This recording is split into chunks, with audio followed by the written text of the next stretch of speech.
Les nuits vous paraissent longues, vous ressentez de la frustration, du stress, du mal à dormir, vous êtes à bout. Détendez-vous.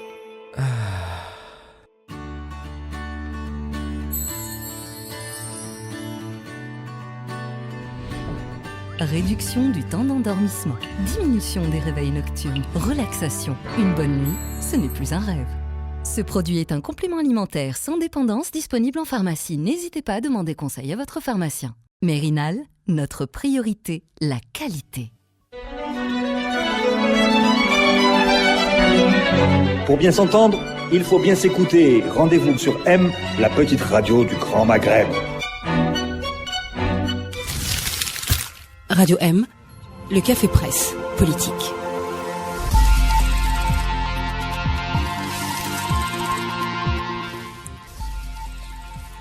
Bonsoir à tous nos auditeurs. Nous sommes heureux de vous retrouver en direct sur Radio M pour une nouvelle émission du Café Presse Politique. Pour commenter l'actualité ce soir, j'ai avec moi Hassan Wali, bonsoir. Bonsoir. Saïd Jafar, bonsoir. Hadi Ihsan, bonsoir. Bonsoir. Abed Sharif, bonsoir. Bonsoir. Akram Khaïf, bonsoir. Bonsoir. Qui c'est qui veut commencer par son image de la semaine? Hassan, c'est toi qui te posais la question. J'avais décidé depuis un bon moment de chercher des images positives, mais cette semaine, on n'en a pas beaucoup, peut-être pas, mais l'image qui choque, mais ça devient vraiment de l'ordinaire maintenant, c'est le sénateur Salah Goudjil qui présente la cérémonie de l'installation du Sénat, qui était incapable de lire 2 phrases écrites. Il y avait quelqu'un à côté de lui qui lui soufflait des mots, qui lisait à sa place, et lui il répétait. Salah Goudjil quand même, c'est un maquisard de là où il y a une historique, qu'on pensait qu'il avait un peu de bon sens, mais là il a complètement perdu. Il a connu Ben Boulaïd. Il a connu Ben Boulaïd. Il a connu Ben Boulaïd. C'est un vrai maquisard lui, c'est pas. Et il était dans une image. C'est dur de dire ça, mais vraiment pathétique. C'est l'image positive de la semaine.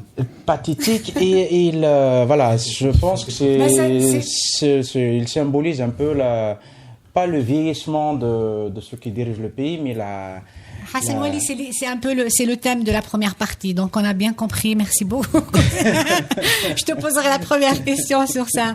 Saïd Jafar, c'est quoi ton image de la semaine? Alors, un souvenir, il y a 7 ans, jour pour jour, nous quittait Sidi Abdelhamid Mahri, c'est un autre niveau politique. Oui. On est dans un autre niveau de discussion politique. Et je voudrais faire un truc de volonté et le lier avec l'appel des jeunes qui a été publié. C'est un appel que les médias ne semblent pas avoir beaucoup traité, mais j'ai trouvé bien le fait que ce soit un appel de jeunes qui s'adresse surtout aux jeunes, en disant que c'est pas une fatalité de prendre les radeaux, de quitter le pays, et qu'il faut s'engager, faire de la politique, et c'est très bien que des jeunes se mettent à dire que on a raté quelque chose, il faut se remettre à la politique. C'est très bien, c'est positif. Merci Saïd, c'est un appel qui a été publié, je crois, par 2 ou 3 par Love Post, oui. Liberté, la première. Ihsan, ton image de la semaine? C'est une magnifique rencontre avec Leila Chahid, qui était assise à cette place-là ce matin, pas plus tard qu'il y a quelques heures.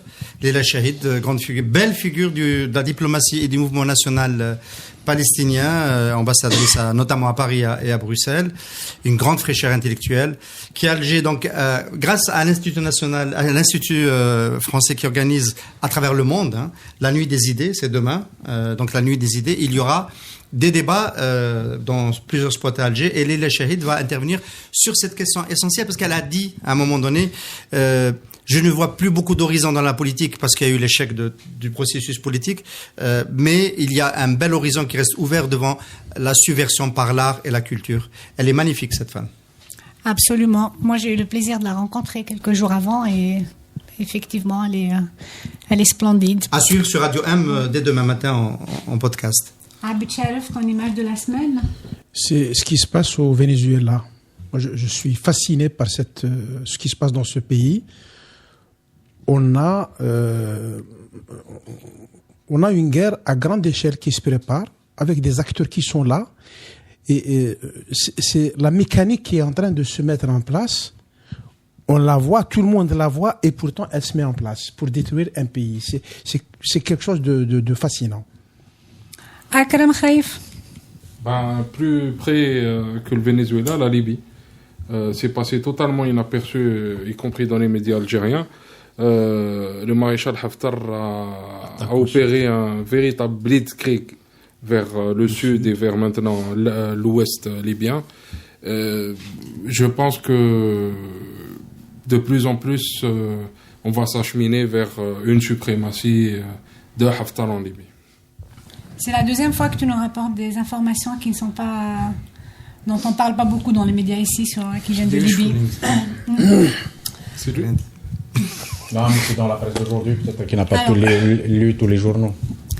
On commence la première partie du CPP. Le Venezuela est encore loin. Le Venezuela dont parlait Abed Sharif, peut-être. Mais il n'est peut-être pas inutile pour nous, Algériens, qui assistons aujourd'hui à la fragilisation de nos institutions les plus importantes, de nous arrêter un peu sur la grave crise institutionnelle que traverse le Venezuela depuis 2 ans et qui l'a mené tout droit dans la gueule du coup d'État que veulent aujourd'hui imposer l'opposition vénézuélienne et les États-Unis. Ici, les Algériens ont appris lundi dernier le décès du président du Conseil constitutionnel. C'est à ce moment-là qu'ils ont aussi appris que le 3e homme de l'État, Mourad Medelsi, était gravement malade et qu'il était absent à son poste à cause de cela. Mourad Medelsi était âgé de 76 ans. Mardi, le 2e homme le plus important de l'État algérien, le président du Sénat, Abdelkader Ben Salah, a été plébiscité pour retrouver un poste qu'il n'a plus quitté depuis 2002, à savoir 17 ans. Il est âgé de 77 ans et lui aussi souffre d'une grave maladie qui l'oblige à s'absenter par intermittence pour se soigner. Quant à la présidence de la République, nous savons tous l'immense malaise et incrédulité que suscite en nous l'état de santé de notre président lorsqu'il arrive que des images soient disponibles. Ainsi, les 3 postes les plus importants au sommet de l'État algérien sont occupés par des hommes âgés, malades et qui sont donc obligés de s'absenter et déléguer leurs prérogatives. C'est de ça un peu que tu parlais tout à l'heure, Hassan Wali, dans ton image. Âgé, malade et mort. Dans le cas du 3e, il est mort. Alors justement, pourquoi est-ce que c'est une culture? Est-ce que c'est pourquoi on garde des gens, des hommes aussi malades, aussi vieux, absents à ces postes stratégiques de ce pays? D'abord, c'est devenu depuis quelque temps un marqueur du régime politique algérien. C'est le vieillissement de son élite politique, de ses acteurs, non seulement vieillis, mais malades, incapables d'assumer leur mission.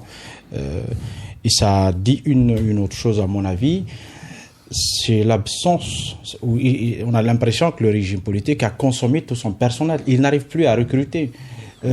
En plus des responsables, le Sénat devait connaître un remplacement du tiers présidentiel. Oui. On n'a pas pu trouver de nouveaux remplaçants. On a reconduit 16 sénateurs et il manque 12. Il manque 12 sénateurs. Et c'est une présidence qui n'arrive même pas à avoir confiance en 12 personnes qu'ils pourront nommer dans un Sénat. Ça dit en tout cas tout le climat de méfiance qui prévaut dans la maison du pouvoir. Et alors, 12 sénateurs qui n'ont pas été nommés, est-ce que c'est parce que la présidence est incapable de le faire, peut-être? Avant, ça fonctionnait comme avant. Il y avait le DRS qui proposait avec des fiches, des gens sûrs, ils vont les convaincre, voilà votre mission. Aujourd'hui, on n'est plus dans cette configuration. En plus du fait qu'ils sont pris par l'organisation maladroite de la présidentielle, ils sont dépassés par des situations comme celle de décès du président du Conseil constitutionnel, à gérer. On l'observe comment la base politique et sociale du régime se rétrécit. On a beau dire qu'il redistribue de logements, il y a une attente. C'est les mêmes acteurs qui sont là depuis 20 ans. Ils n'arrivent plus à recruter. Oui. Les gens ne vont pas par milliers chez le pouvoir. Saïd Jafar, ça a l'air de déprimer. Ils ont des gens par milliers, les clientèles ne manquent pas. Là, tu parles de la représentation. Hein, mais comment ils ont trouvé un remplaçant pour le président du Parlement? C'est rapide, ça se fabrique très rapidement et sans se soucier des formes, etc. C'est pas. En fait, moi, je prends la chose de manière différente. Le fait d'avoir des malades à la tête des institutions est plutôt révélateur que ce sont des institutions qui ne comptent pas. Il n'y a que la présidence qui compte dans ce pays. Hein, et si le président est malade, ça pose un problème. Si le président meurt, ça pose un problème. Mais si le président du Conseil constitutionnel meurt, non. Ça va être il va être remplacé, d'ailleurs, assez rapidement. Parce qu'en fait, ce sont pas des institutions au sens... Comme raconterait un politologue, genre Maurice Duverger, qui ont leur rôle, qui assument leurs fonctions. Ce sont en fait des institutions de pointage, des administrations. Et ceux qui sont des présidents sont un peu des secrétaires généraux de l'institution. Ils sont pas. Il y a la présidence, effectivement, parce que dans le système algérien, tout est concentré à la présidence. Là, ça compte. Mais les autres institutions...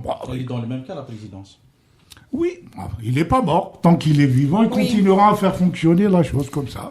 Mais et alors pour le président du Sénat, il y a qu'est-ce que disent les textes? Il a le droit comme ça d'être. Il n'y a pas de limitation non plus de mandat ou c'est. Il peut être reconduit ad vitam aeternam. Le Sénat se désigne formellement. Hein, c'est les sénateurs qui désignent leur président. Oui. Et donc, les formes sont là. Donc, il n'y a pas de... Et il n'y a pas de certificat médical, hein? Ah. Est-ce qu'il y a un certificat médical pour le président du Conseil constitutionnel, pour le président du... Non. Dès lors qu'il est membre du Sénat, il est éligible. Ah bon? Ouais. En fait, on a pu penser à un moment donné cette semaine, parce que pendant 24 heures, il y avait vacances quasiment à la tête des trois institutions. De manière, il y avait un alignement des planètes dans une galaxie, en fait dans un trou noir, parce que on est plus dans un trou noir. Et on se posait la question si on n'était pas en train de nous refaire le coup de 92, parce que pour ceux qui s'en souviennent, en 92, on a l'arrêt du processus électoral, on a créé un vide institutionnel de manière artificielle en dissolvant l'Assemblée nationale avec un effet rétroactif. Le décret de Chadli Benjidi contesté par le président de l'Assemblée, Abdelaziz Belkhadem. On peut se poser cette question à un moment donné. On a laissé les institutions, on a laissé le président du Sénat malade et toujours à la tête du Sénat. On a laissé Mourad Medelsi faire sa maladie dans toute discrétion pour qu'on apprenne à la toute dernière minute qu'il était mourant. C'est Maghreb Émergent qui l'a annoncé 24 heures avant qu'il ne décède. Et donc, voilà, cette suspicion existe. Mais plus généralement, moi je pense que Abdelaziz Bouteflika, c'est quand même, dans son cas, pour compléter un peu tout ce qui s'est dit, une démarche volontaire que de laisser ces personnes à la tête de ces institutions-là. Le message, c'est, de mon point de vue, le suivant. Je vous laisse malade à la tête de ces institutions-là pour, en fait, partir en étant à ce poste. En creux, on comprend que voilà, c'est le retour qu'on me doit. On peut aussi citer Ahmed Saleh qui a dépassé très largement l'âge de la retraite. Il a quel âge? Qui est aussi fatigué. Il donne l'impression d'un enfant. Il est aussi fatigué. Non. Ouais, enfin, il y a une légende urbaine qui dit qu'elle a changé sa date de naissance lorsque le statut. Enfin, c'est pas vrai, mais bon, c'est une blague qui sort dans l'armée. Lorsque le statut de l'Assemblée nationale.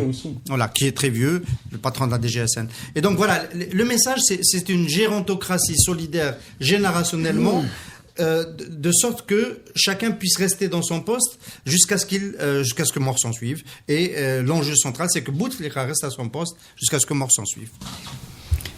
Ahmed. Ce que tu as cité, les trois exemples, donc le président de la République malade, le président du Conseil constitutionnel qui est décédé, le président du Sénat donc qui serait malade. Il faut peut-être relire le texte de Hamrouche. L'État algérien, les institutions algériennes. Nous sommes dans un pays qui a glissé progressivement et qui fonctionne à côté des institutions. À un moment donné, on a parlé de pouvoir clanique, des clans, on a avancé beaucoup de choses, mais aujourd'hui, il faut peut-être revoir ce pouvoir. Il est où? Comment il fonctionne? Il est totalement en dehors des institutions. Totalement.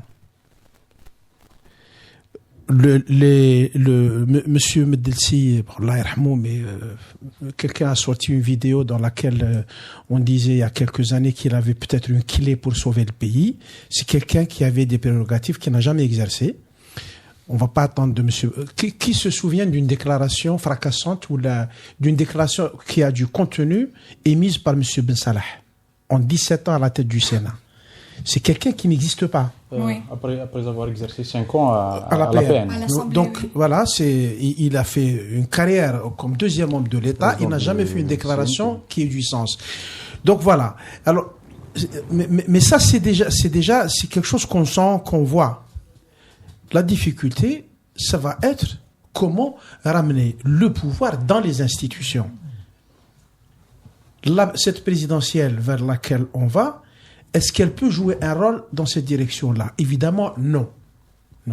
Donc, on est dans une situation qui est très difficile, qui est très grave, et le pays va délibérément vers une élection qui n'apportera aucune solution.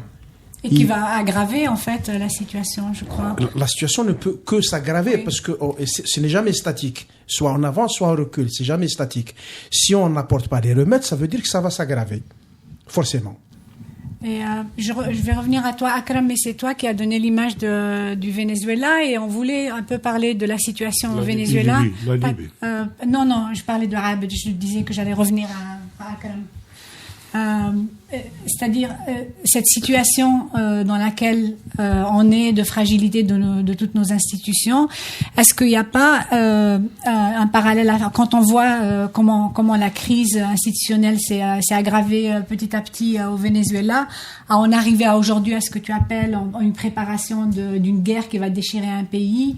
Est-ce qu'on ne devrait pas craindre que la situation en Algérie aille dans ce sens aussi, si on continue? Je pense que le Venezuela, c'est le scénario du pire pour l'Algérie. Absolument. Mais c'est un scénario.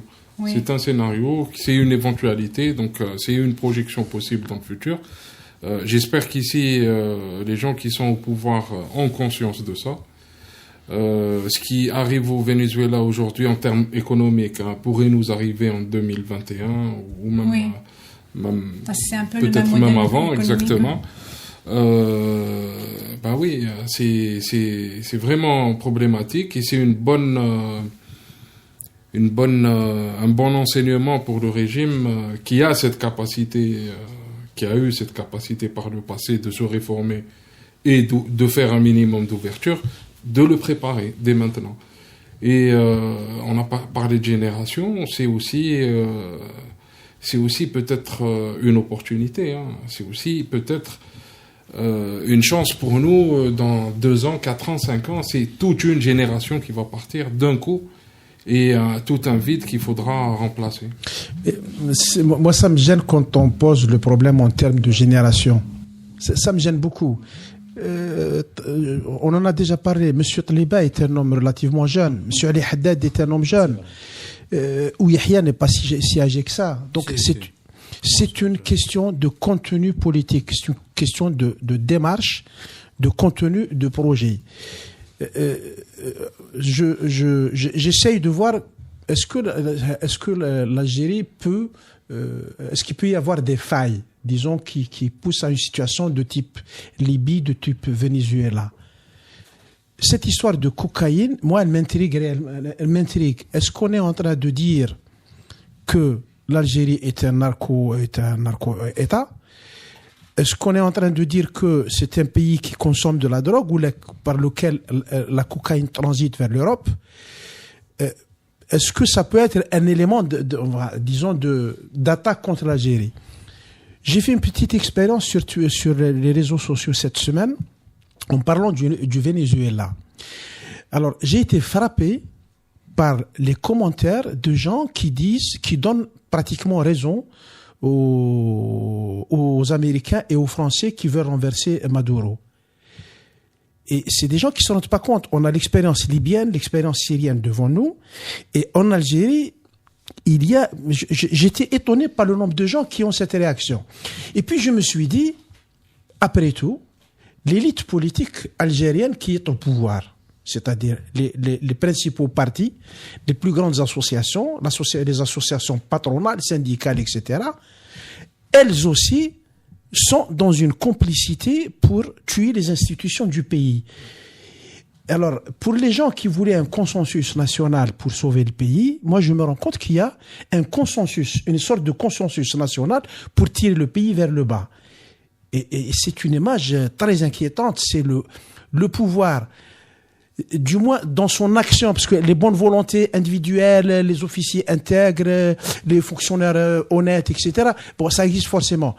Mais c'est dans leur fonctionnement, de ce pouvoir que réside la grande inquiétude pour le moment. D'ailleurs, Hassan, tu permets. Moi, j'observe ce qui se passe au Venezuela avec beaucoup d'intérêt. C'est intéressant ce qui se passe au Venezuela. C'est extrêmement risqué, certes, mais c'est intéressant en termes de confrontation politique. C'est vrai qu'on essaye de passer outre la Constitution, mais on a deux camps qui mobilisent largement les partisans, leurs partisans. C'est super intéressant parce que c'est une partie si l'opposition veut renverser Maduro en mobilisant ses troupes, en face Maduro mobilise aussi, les gens sortent dans la rue et jusqu'à maintenant ça se passe normalement, tranquillement. C'est ce qui fait des fous chez nous. En Algérie, on fait depuis des années, disons depuis 92 pour les anciens, depuis 62 pour les plus anciens, qu'il y a une sortie de route depuis l'indépendance, que les analyses étaient justes, que beaucoup d'hommes politiques, de femmes politiques sérieux et sérieuses avaient tiré la sonnette d'alarme bien longtemps, mais on a laissé faire les choses. C'est ça le drame. Aujourd'hui, il n'y a pas de force politique capable de, du moins, mettre un terme à la spirale. C'est ça qui pose problème.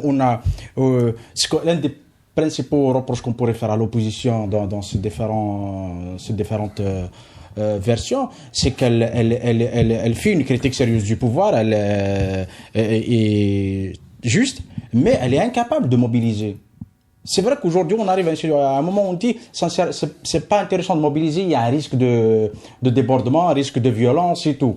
Mais on a oublié comme une chose que par définition, la politique, c'est des rapports de force. Oui. Le pouvoir tiendrait compte de Mazafran, de la plateforme de Mazafran, s'il avait estimé que Mazafran allait mobiliser les gens.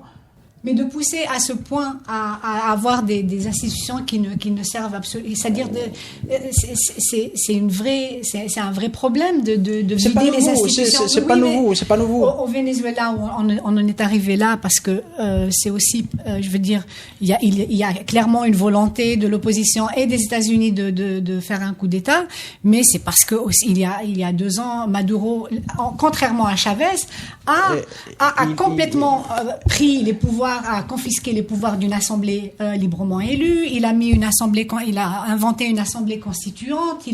C'est-à-dire, il a pris tous les pouvoirs pour lui en laissant. En fait, c'est lui qui a commencé le coup d'État. Voilà. Effectivement, il a prêté le flanc. Il a mis son pays dans cette situation aussi. Dans la situation elles sont internes. Les premières menaces sont souvent internes. Dans la situation de l'Algérie, c'est quand même au pouvoir de sauver le pays, c'est pas l'opposition. C'est le pouvoir et c'est lui qui a les instruments pour sauver le pays si vous voulez. On peut pas, on peut reprocher à l'opposition de ne pas être forte, etc. Mais c'est pas elle qui est responsable du crime, si crime il y a demain. Et donc il est logique d'interpeller beaucoup plus le pouvoir, mais il est où le pouvoir aujourd'hui? Abdelaziz Bouteflika, je ne crois pas. Gaït Salah, un peu de pouvoir sur ses troupes. Amir Bouraoui l'a désigné dans un post sur Facebook, le pouvoir. En parlant de Saïd Bouteflika. Oui, Saïd Bouteflika, quel pouvoir il a? Donc si c'est Saïd Bouteflika, c'est encore le pouvoir de nommer. Donc, le pouvoir de nommer. Oui, mais... Et de dégommer. Je crois pas que ça se passe là-bas. Il y a une expérience. Saïd Bouteflika, il peut nommer combien? 50 personnes. Les autres, c'est pas Saïd Bouteflika. Il peut pas connaître tout le monde. Donc, ce sont des clientèles qui sous-traitent. C'est un fonctionnement typique. Il y a un centre et des cercles qui se greffent autour de ce centre et chacun essaie de faire nommer les siens. Et ce sont ces cercles qui se partagent un pouvoir informel. On peut dire que, par exemple, sur l'administration, où Yahya tient, c'est le Premier ministre, mais il y a des ministres qui refusent d'adresser la parole à Yahya. On le sait. C'est des infos, c'est des infos vérifiées. Et donc, on a un gouvernement où chacun essaye de se délimiter un territoire.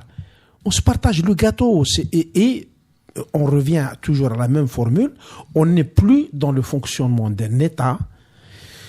Bientôt, on sera dans un fonctionnement de bandes rivales qui se disputent le pays. Alors, il faut juste noter que les crises dont on parle, celle du Venezuela, il y en a eu d'autres. J'essaie de me souvenir, il y a eu celle du Gabon après l'élection. Soudan. Le Soudan. Voilà, les révoltes, mais c'est pas lié à un calendrier électoral. Bon, la crise qui nous attend, à mon avis, le référent à l'international n'est pas peut-être celui du Venezuela 2018-2019, mais celui de l'Iran que on avait bien suivi dans les Afriques en 2007-2008. Le clivage qu'il y a eu entre deux courants du pouvoir. Mahmoud Ahmadinejad et Moussaoui. Moussaoui réclamait les partisans de Moussaoui, qui était un libéral pour l'ouverture et la détente, pour essayer de trouver des accords avec l'Occident, avait revendiqué la victoire et on était rentré dans une impasse institutionnelle. Voilà. L'Algérie, ce qu'il attendrait, parce que le calendrier économique, bon, on n'est pas dans le cas du Venezuela tout de suite. Par contre, on peut rentrer dans une crise institutionnelle avec deux courants du régime, notamment si Bouteflika est off, et qui vont se disputer la victoire à la présidentielle. Et c'est aussi possible dès ce mois d'avril, encore une fois, si Bouteflika n'a pas le souffle d'arriver jusqu'à cette élection-là. C'est le scénario iranien qui nous tend là. Et on est rentré dans une grave crise pendant plusieurs mois. C'est pas nécessairement mieux. Alors la différence, c'est que l'intervention des étrangers, dans le cas de l'Iran, c'était moins possible. Le Venezuela, lui, est exposé. C'est le voisin d'un géant qui s'appelle les États-Unis. C'est pour ça que je voudrais dire que le Venezuela est dans la situation de l'Algérie de 92. Il est à la veille d'une guerre civile aggravée par une ingérence évidente, assumée, etc. Et donc, moi, Achar parlait de mécanique. On a la mécanique de la guerre civile qui est en train de se mettre en place en Venezuela, avec risque de cassure de l'armée. D'ailleurs, c'est ce qui nous pend. Le grand risque en Algérie, on ne le dit jamais, c'est qu'un jour que ça casse à l'intérieur de l'armée. Parce que la société algérienne, elle est plutôt fatiguée, elle est usée, et elle a toujours pas digéré les années 90. Il y a un travail qui n'est pas fait. Maintenant, le risque, c'est que ça implose à l'intérieur de l'armée. Oui, je pense que ce qui se passe aujourd'hui, avec cette échéance d'avril 2019, met tout le pays sous pression. Et il y a des gens qu'on pensait lucides, raisonnables. Benflis, piégé déjà 2 fois, on pensait que cette fois-ci, il se ferait pas avoir. Et là, il se fait avoir. Et donc, cette élection met la pression sur tout le monde et elle impose une espèce d'échéance sur laquelle tout le monde doit se prononcer. Or, de mon point de vue, le vrai débat n'est pas là. Le vrai débat, c'est le coup suivant, c'est le coup d'après. Après le départ de Abdelaziz Bouteflika. Comment va évoluer le pays? Comment le débat devrait porter sur la manière de préparer la suite? Quelles institutions? Comment remodeler un petit peu ces institutions? Comment les réhabiliter? Et comment ramener de nouveau le pouvoir dans les institutions? Voilà, tu as donné des thèmes d'une bonne campagne politique et électorale. Voilà. Ah, si tu écoutes. C'est bien, justement, c'est une très bonne transition pour la deuxième partie. C'est dans exactement 3 minutes après la pause. Restez avec nous.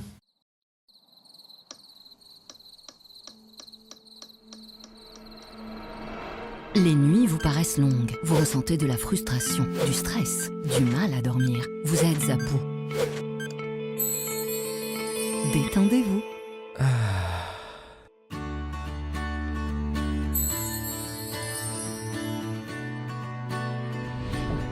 Réduction du temps d'endormissement, diminution des réveils nocturnes, relaxation. Une bonne nuit, ce n'est plus un rêve.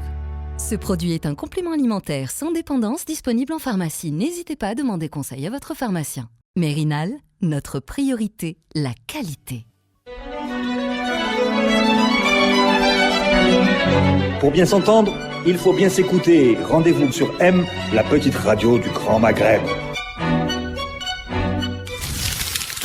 Radio M, le Café Presse, politique.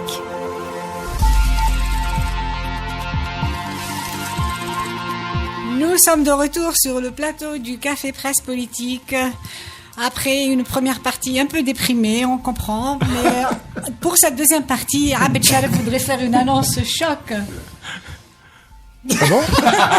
Je dépose mon dossier le 1er mars.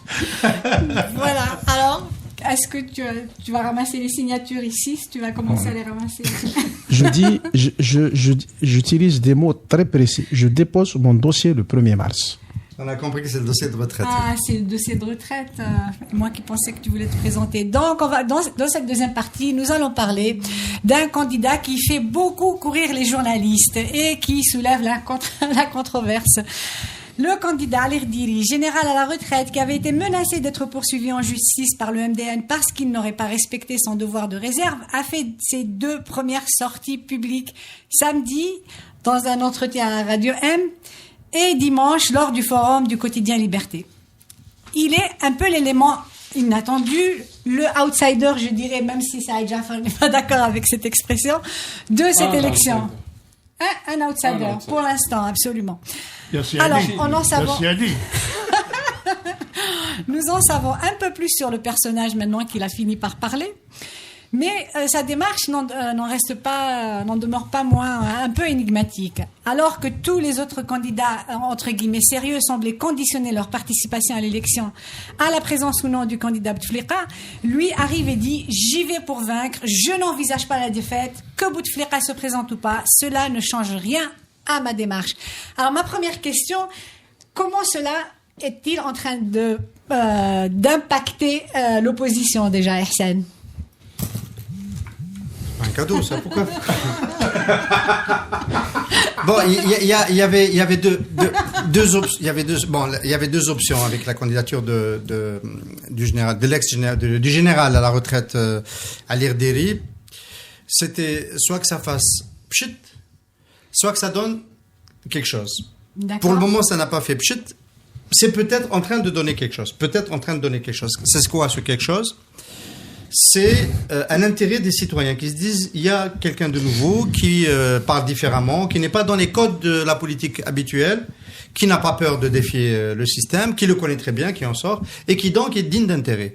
On va s'y intéresser, on va peut-être le soutenir. Il va peut-être se passer quelque chose, ça peut encore faire pchit. On va attendre pour voir. Mais pour le moment, c'est vrai que la candidature de Ali Rdiri perturbe plus l'opposition que le pouvoir. Elle a perturbé déjà le pouvoir dès le début. C'est d'ailleurs par ces signes de panique qu'il en a fait un candidat plutôt attendu, parce qu'il y a eu ces 3 réactions surdimensionnées du ministère de la Défense nationale, avec aussi une prise de parole de Gaël Salah devant les officiers de la 2e région militaire à Oran, qui avait comme cible clairement cette candidature annoncée de Ali Rdiri. Mais depuis, c'est plutôt dans le code de l'opposition que cette candidature qui déboule fait des problèmes, parce que au jour d'aujourd'hui, l'opposition est partagée entre le boycott, entre ceux qui vont boycotter, ceux qui ont appelé formellement, le dernier en date c'est le FFS qui l'a fait le week-end dernier, et ceux qui sont à l'affût d'une candidature qu'il faut soutenir, un peu dans le style de ce qui vient d'évoquer Abed Sharif à la fin de la première partie, un candidat unique autour duquel tout le monde s'agrégerait.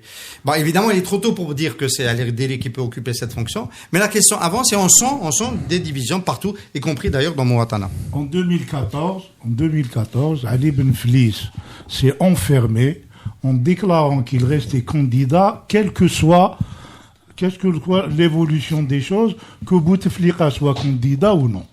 C'était ça le piège qui s'est refermé sur lui. Il est devenu, malgré lui, le grand électeur de Bouteflika. Aujourd'hui, l'Rdiri dit la même chose. Je reste, quel que soit X, même si Bouteflika est candidat, il est totalement dans la posture de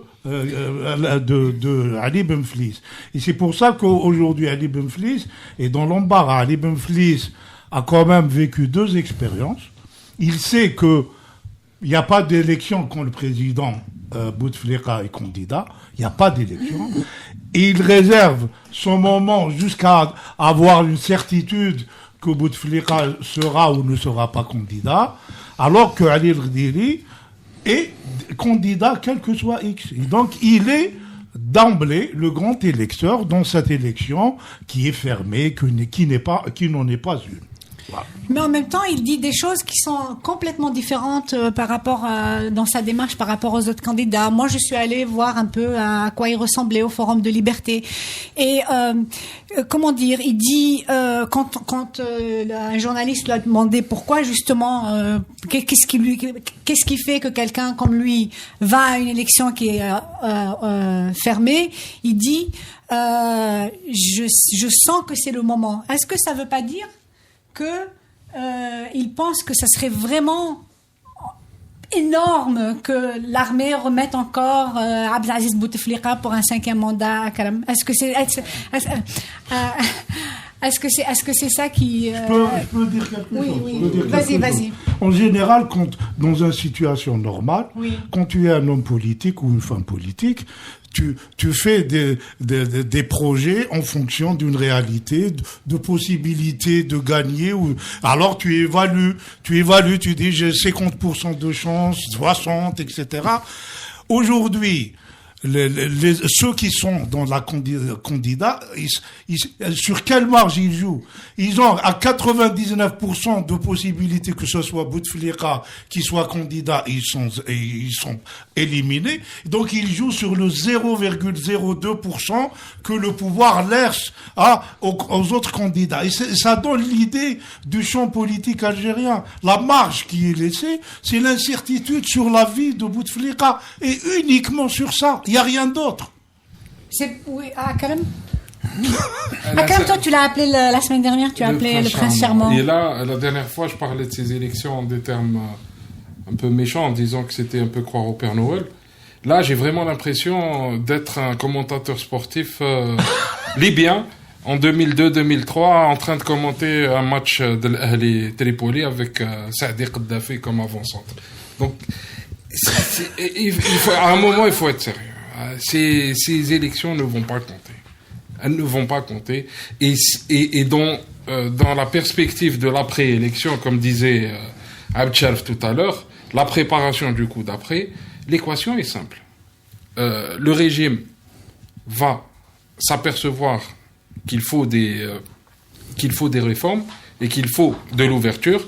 Et dans ce cas, il ramènera des gens qui ont déjà un programme et qui sont faits pour ça. Ou bien il va parier sur la continuité. On a du Louh, on a du Yahya, on a du... Donc, je ne vois pas la place d'Ali Rdiri dans cette perspective. Je crois qu'Ali Rdiri est une séquence. Est une séquence de cette campagne électorale.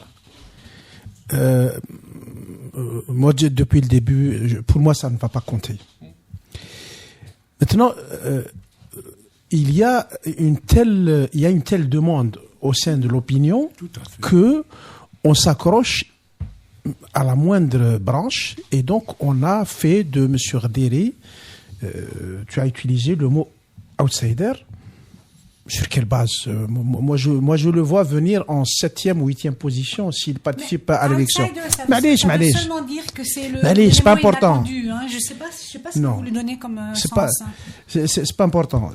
Il va être classé 7e, 8e, c'est-à-dire objectivement, le candidat du MSP, par exemple, aura plus de voix que M. Rdiri, au moins parce que le MSP a un réseau. Il a un vrai réseau, une base, un petit appareil, etc. Abdelaziz Belhaid a un petit appareil. Il sera mieux classé que M. Rdiri. Donc, M. Rdiri, c'est une séquence due au vide politique. Mais ceci dit, moi je pense que la situation peut changer très très vite.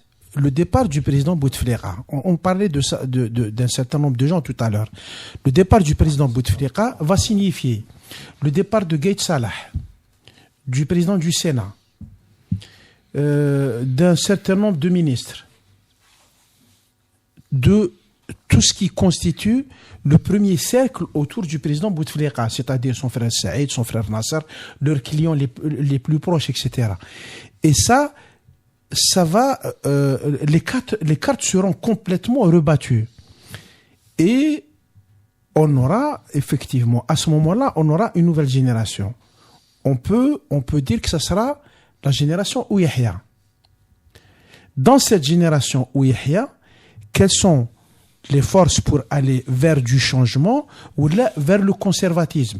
La génération Ouyahia, ce sont aussi les généraux de la génération de Rdiri qui sont encore dans l'armée ou qui sont un peu plus jeunes, qui ont le même profil, la même formation, qui sont passés par les mêmes épreuves des années du terrorisme, de la réconciliation, etc. Donc, il n'existe pas. Les gens que tu décris n'existent pas au sein de l'armée. Ils ont été virés en 2002 par Bouteflika.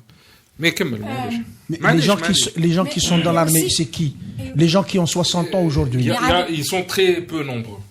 C'est une génération qui a été dégommée en 2002.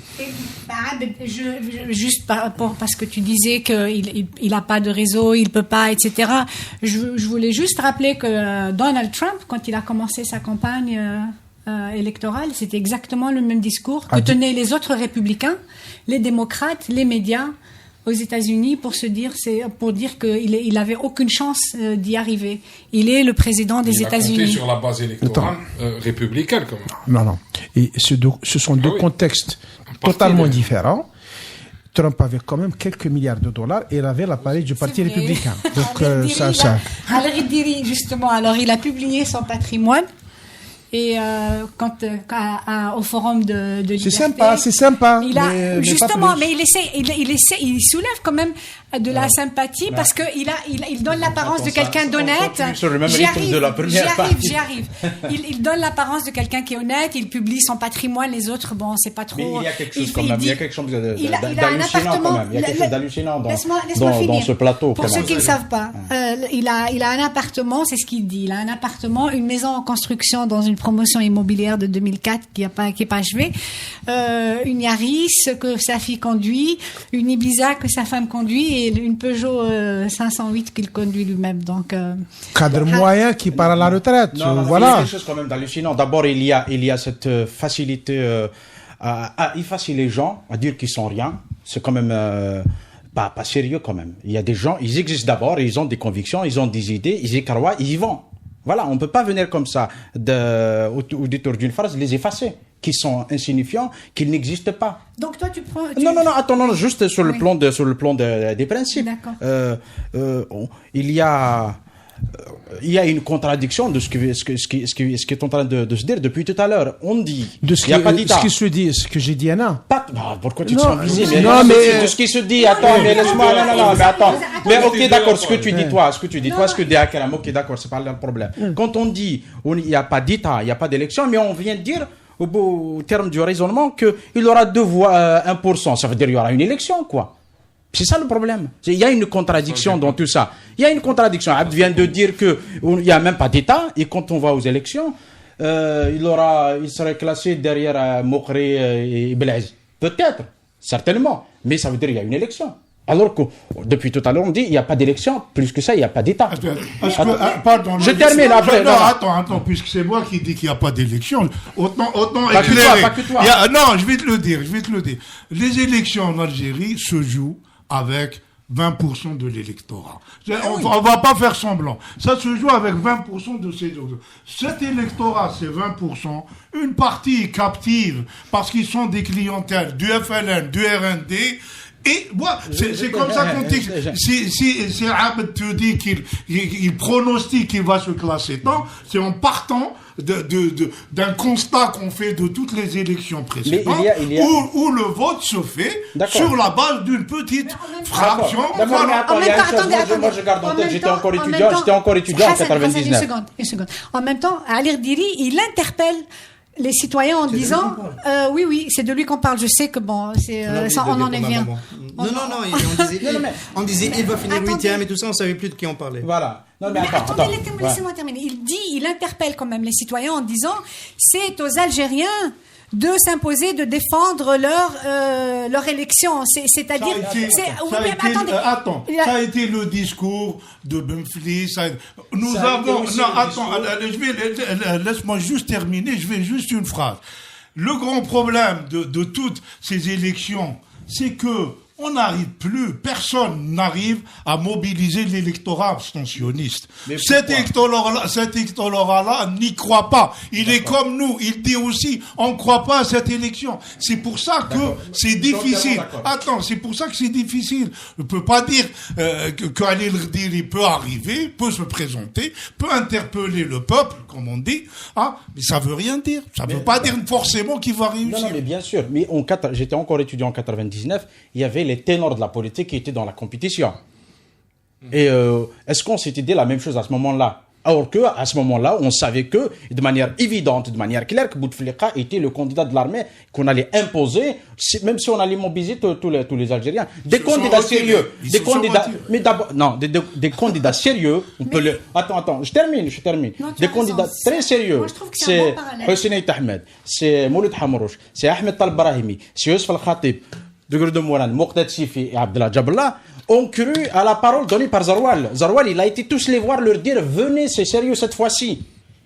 Ce qui était manipulé c'est terrible de le dire, ce qui était manipulé, c'était les vieux rôtis de la politique. Ils ont cru à Zarwal, ils ont vu, 3 jours avant l'élection, quand on a vu voir au sein des casernes, on votait massivement, on donnait instruction aux militaires de voter pour le candidat ce qu'on appelait à l'époque le candidat de consensus, Bouteflika. Ils se sont dit à ce moment-là, on s'était fait avoir quand même. On s'était fait avoir, on oublie curieusement, on oublie ce scénario. C'est quoi? Ils se sont retirés. Ils se sont retirés, mais sauf qu'ils sont... Je vois pas. Est-ce qu'ils étaient les grands électeurs de Bouteflika? Quelle est la conclusion que tu en tires? Je comprends pas. La conclusion, elle vient. Est-ce qu'ils étaient des grands électeurs de Bouteflika? Est-ce qu'ils n'ont pas emmené Bouteflika? Est-ce qu'ils n'ont pas cautionné Bouteflika? En plus, quelle caution? Moi, je suis... Attends, je termine. Tu m'as coupé 2 fois, j'aurais terminé rapidement. On est face à deux crises. Il y a la crise du pouvoir qui a fini par plomber tout l'ensemble de la classe politique. Il y a une deuxième crise, c'est celle qui depuis des années qui consiste à cultiver un sentiment dans la société, c'est la résignation. On ne peut pas.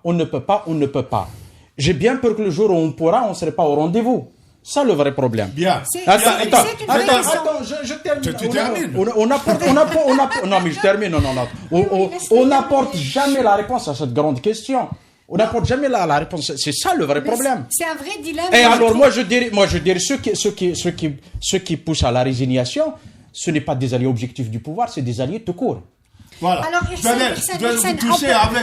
vais te dire, avec ce général Ldiri, on est sommé soit de nous rallier, soit de l'insulter. Laisse-moi terminer maintenant. Laisse-moi parler.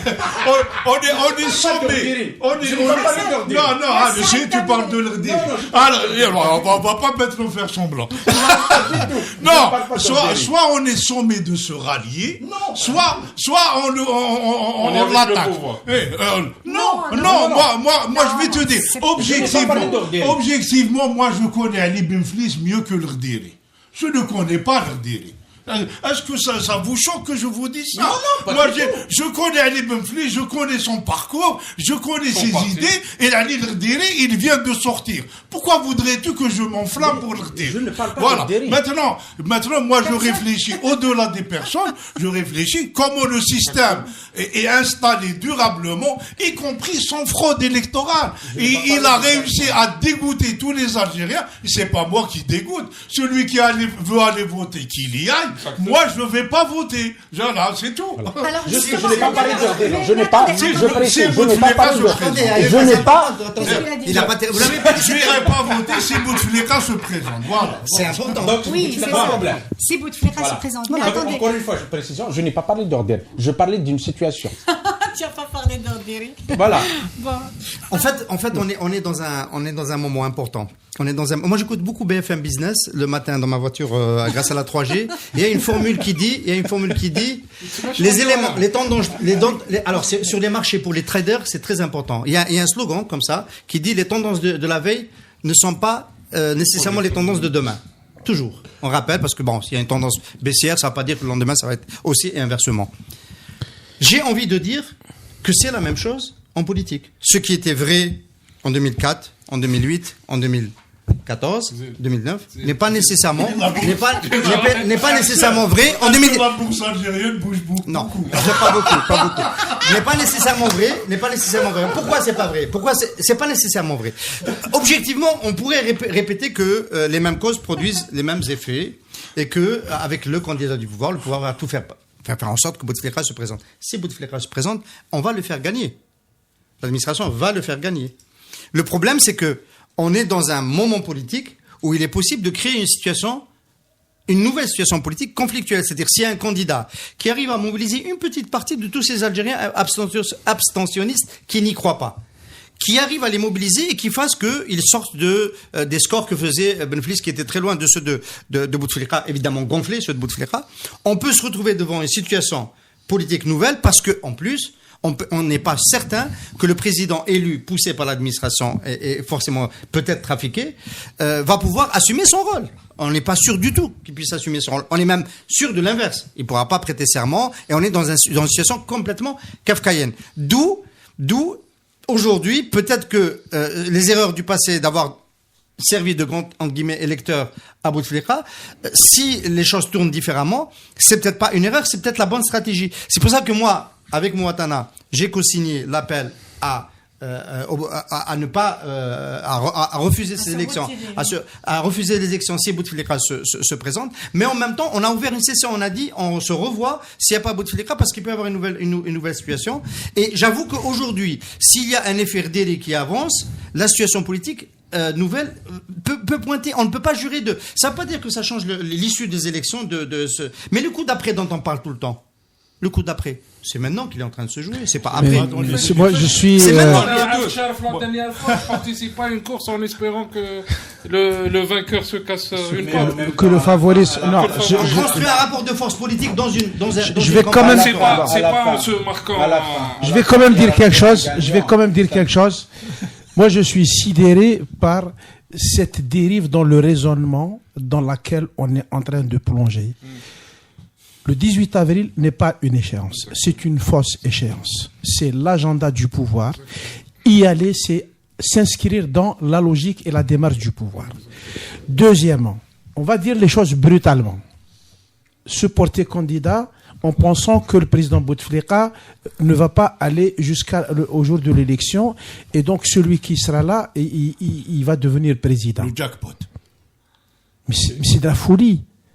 On ne peut pas. C'est pas ce qu'il pense. Il pense gagner dans les urnes. Je n'ai coupé personne. Il pense gagner dans les urnes, c'est différent. Je donne une information. Non, c'est important. Il espère pas il pense gagner. Laisse terminer son raisonnement. Non, il pense gagner, c'est différent. C'est différent. Voilà comment on raisonne, comment on fait, comment on refait le monde sur des absurdités. Et comment on veut enfermer les Algériens sur des échéances qui sont fausses, sur des idées qui sont fausses et sur des démarches qui sont totalement absurdes. Voilà. Il y a à mon avis un côté psychologique. Il y a certains qui veulent, qui souhaiteraient que ça soit le cas. Qui souhaiterait que ça soit mais je t'avoue il croit au miracle ou bien à cette petite marge. La bourse algérienne ne bouge pas, elle bouge de manière très marginale, une fois tous les 4 ans. Mais on est dans ça, il n'y a pas de. Aujourd'hui, on constate tout ce qu'il faut changer, qu'on est dans une impasse. Jeff, dans une chronique d'il y a 5 ans, il dit le 18 rue de l'impasse. On tombe dessus cette fois-ci. Attends, Hamrouche est venu quand même. Hamrouche était venu dire aux Algériens, le plus important, c'est pas le 17 avril, c'est le 18 avril. Il s'est rien passé le 18 avril. C'est-à-dire, de 2014 à aujourd'hui, il s'est rien passé. On n'a rien fait. l'opposition a tenté, mais ça n'a pas déclenché une dynamique dans la société. C'est ça le problème. Est-ce que, encore une fois, on va refaire, pas le coup de 2014, mais le quinquennat de 2014 à 2019. Débat sur est-ce que l'opposition, parce que l'opposition, c'est pas l'opposition. C'est un débat infini sur la capacité de l'opposition algérienne à pouvoir changer la donne. Pas que l'opposition, c'est-à-dire que, non, c'est pas en deux mots, mais ce que je veux dire, quand même, en deux mots, en politique, et c'est la politique, c'est de la dynamique. C'est de la dynamique, c'est des rapports de force. C'est-à-dire, si on veut, parce que notre souhait, il est exprimé par les commentateurs, par ceux qui interviennent dans le débat public. Ils disent que c'est la fin, il faut passer à autre chose. Le pouvoir est fini, le système est... J'ai envie de dire quelque chose. Je termine et je ne vais plus parler après. Le système est en fin de parcours. Mais on a comme l'impression que le système va partir de lui-même. Le pouvoir va partir de lui-même. C'est fou. S'il n'y a pas une dynamique dans la société, pas seulement à l'occasion d'une échéance électorale, pas seulement à l'occasion d'une élection présidentielle, elle est permanente. Elle est permanente. Mais c'est pour ça que je dis. Mais bien sûr. Mais je veux dire. Mais pour ça. Mais elle peut. D'accord. On a vraiment largement dépassé là. Je voulais dire qu'en réalité, comme nous sommes, en réalité, autant que nous sommes autour de la table. Je pense qu'il nous manque un élément essentiel. Il nous manque un élément essentiel. C'est quel est le degré de détestation des Algériens de la situation dans laquelle ils sont et jusqu'à quel point ils sont prêts à faire quelque chose ou pas pour changer cette situation-là. Si on regarde tout ce qui s'est passé jusqu'à maintenant, on sent qu'ils détestent la situation dans laquelle ils sont, mais on sent qu'en même temps qu'ils ne sont pas prêts à faire de grandes choses pour la changer, cette situation-là. On le sent, de partout. On le sent. On n'a pas d'instrument de mesure. On va finalement peut-être commander un sondage d'opinion pour savoir. Non, mais c'est important. On parle. Ces débats politiques se font. Non, oui, absolument. J'espère qu'on va pouvoir le faire. C'est très important. Nous pouvons nous tromper dans un sens comme dans un autre. Quand on dit c'est absurde de vouloir tenter quelque chose contre ce pouvoir dans l'état où est Bouteflika aujourd'hui, moi je suis pas sûr que ce soit absurde d'être candidat quand on est. Moi je vais dire plus que ça. Si quelqu'un comme Ali Erderi avait déboulé avec plus de charisme, Ali Erderi, dans un pays normal, il n'est pas candidat. Il n'est pas assez bon pour être candidat. Dans un pays normal, il n'est pas assez bon. Attendez, dans un pays normal. Attendez. Je termine. Dans un pays normal où la classe politique, joue son rôle, la classe politique peut accéder. Je suis désolé. C'est pas parce que elle est avec nous, elle est la porte-parole.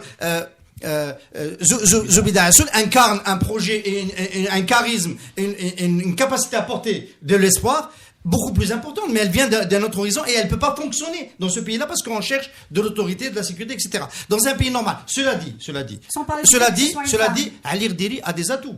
Et là, en tant qu'homme, je pense qu'il diffuse de la confiance et c'est ça son premier atout en tant qu'homme. Et je pense que ce qu'il a fait jusqu'à maintenant et va dans ce sens-là. Le nombre d'Algériens qui pourraient cesser d'être abstentionnistes parce qu'ils en ont marre de cette situation-là, on ne peut pas l'évaluer. On peut se tromper. Moi, je pense qu'effectivement, jusqu'à le nouvel ordre, je peux changer là en direct de point de vue dans les prochaines semaines. Je l'annonce. Mais c'est vrai que le bon sens, c'est de ne pas aller voter. Mais je le dis en toute humilité, je le dis avec de la retenue parce que j'ai peur de me tromper. Pourquoi j'ai peur de me tromper? Parce que je me suis déjà trompé.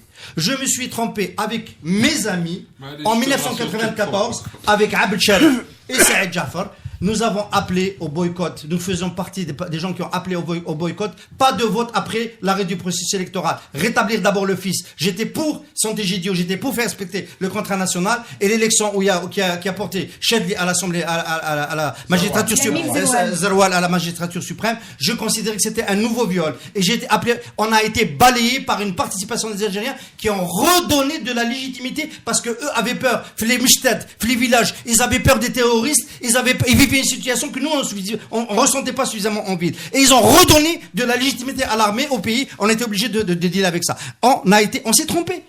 Les Algériens ont été votés, ils ont donné de la légitimité. Aujourd'hui, je suis circonspect. Je pense que ce serait une erreur si les Algériens continuent de s'abstenir, mais je n'en sais en réalité, au fond, rien. Sur ce, ça c'est la fin de la deuxième partie du Café Presse Politique. Deuxième partie bien plus animée, alhamdoulilah, que la première. On peut la changer en première partie dans le montage. Merci à toute l'équipe, merci à tous les invités, merci à Soumaya Felkali, la réalisatrice, et à Nabil à l'image. Merci à tous nos auditeurs et à la semaine prochaine.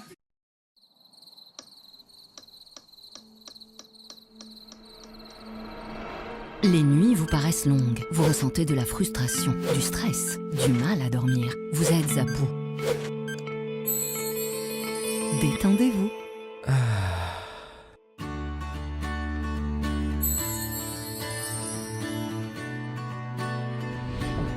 Réduction du temps d'endormissement, diminution des réveils nocturnes, relaxation. Une bonne nuit, ce n'est plus un rêve.